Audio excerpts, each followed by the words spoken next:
To perform the modified Thomas test as a rectus femoris stretch safely, because it can actually cause injury to people, I want them to lie on their back, and for me to explain it to them is difficult, so I usually just show them. Okay? So the bed is at the height of their height of the apex of the sacrum or their tailbone, and we don't want their bum to go back because we want hip extension.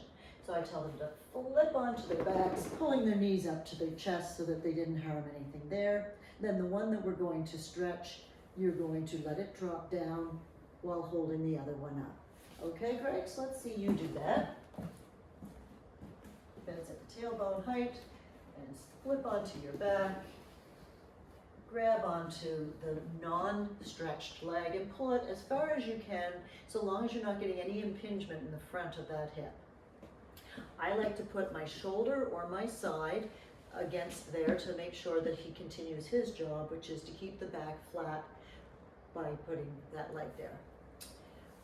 I'm going to control the descent of this leg, because if I just let it fall, then it pulls the pelvis, the right side of the pelvis, into anterior rotation, which can stress the right sacroiliac joint, especially the long dorsal ligament. So I'm going to palpate that ASIS as I allow the femur to descend, and at whatever point in time I feel that pelvis is starting to anteriorly rotate, that is the end of his hip extension.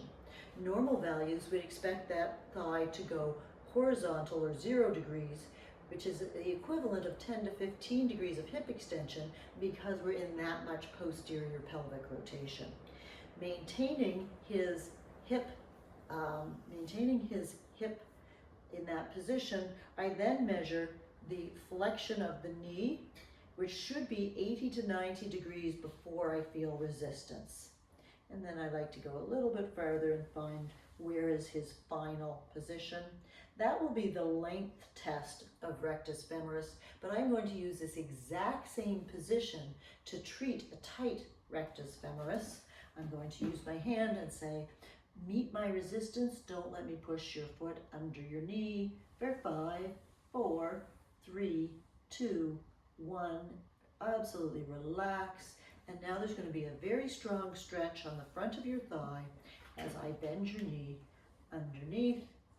They should complain that this feels very tight in the region of the rectus femoris. Maintain it for 20 seconds and repeat that 3 times, always monitoring that you have not anteriorly rotated that right innominate.